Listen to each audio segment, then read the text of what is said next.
ഇത് നമുക്കുള്ള golden ചാൻസാണ്. Sir നിൽക്കണം കത്തിപ്പിടിച്ചിരിക്കുന്ന സമയമാണ്.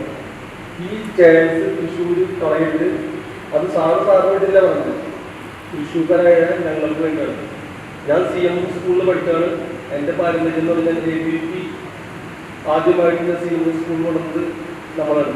നമുക്ക് ഞാൻ വിളിക്കുന്നത് പറഞ്ഞത് നമുക്ക് ഈ ചാൻസ് ഗോൾഡൻ ചാൻസ് നമ്മൾ മിസ് ചെയ്തു. നമ്മളൊരു ആരും കുറ്റപ്പെടുത്തേണ്ട ആവശ്യമില്ല. സുനിലായിട്ട് കുറ്റപ്പെടുത്തേണ്ട, മുരളിയായിട്ട് കുറ്റപ്പെടുത്തേണ്ട, ആരും കുറ്റപ്പെടുത്തേണ്ട. ഒരു ഗുണങ്ങൾ മാത്രം മുൻനിർത്തിക്കൊണ്ട് നമ്മളെല്ലാവരും ഒരുമിച്ച് കഴിഞ്ഞാൽ ഓരോ കുടുംബങ്ങളിലും ഇത് ചർച്ചയാണ്. ഓരോ കുടുംബങ്ങൾ എന്ന് പറഞ്ഞാൽ ഓരോ കുടുംബ ഗ്രൂപ്പുകളിലും ഇന്നത്തെ ദിവസം ചർച്ചയാണ് സുരേഷ് ഗോപി സാറിന്റെ കാര്യം.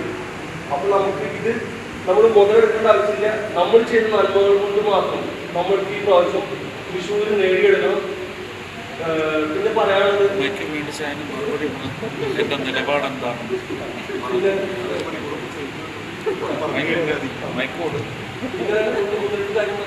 നമ്മൾ ഈ അനാഥാലയങ്ങളൊക്കെ ഉണ്ട്, അങ്ങനത്തെ സ്ഥലങ്ങളൊക്കെ പറ്റിയ സമയം കിട്ടിയെങ്കിൽ നമ്മൾ അവിടെ കൂടെ ഒന്ന് നമുക്കൊന്ന് പോകണം. നമ്മുടെ അമ്പലങ്ങളിൽ ഇപ്പൊ ഷോയാണ് ചെയ്താൽ അത് ഷോയാണ്. അവിടെ പോകാനേ പാടില്ല. അവർക്കെല്ലാം ഗുണകരമാവുന്ന ഒരു മാസ് റെവല്യൂഷൻ ഒരു MP-യുടെ പ്രവർത്തനത്തിൽ കൊണ്ടുവരാൻ പറ്റും.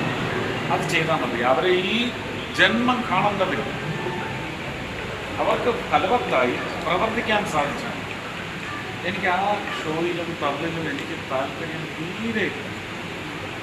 ഞാൻ അതുകൊണ്ടാണ് ഈ പള്ളിയിലും അമ്പലത്തിലൊക്കെ ചെന്ന ക്യാമറയിൽ മാറിയിരിക്കണം. അത് പലരും ചില മാടമ്പിത്തരമായിട്ടാണ് കാണുന്നത്. ഞാൻ എന്തിനാത് ചെയ്യും? അമ്പലത്തിലും പള്ളിയിലും അവിടെ ആൾക്കാരെ കണ്ട് സംസാരിക്കുന്നത് രാഷ്ട്രീയമാണ്. ഒരമ്പലത്തിൻ്റെയും പള്ളിയുടെയും ഉള്ളിൽ ഞാൻ രാഷ്ട്രീയവും പറഞ്ഞിട്ടില്ല, വോട്ടും ചോദിച്ചിട്ടില്ല.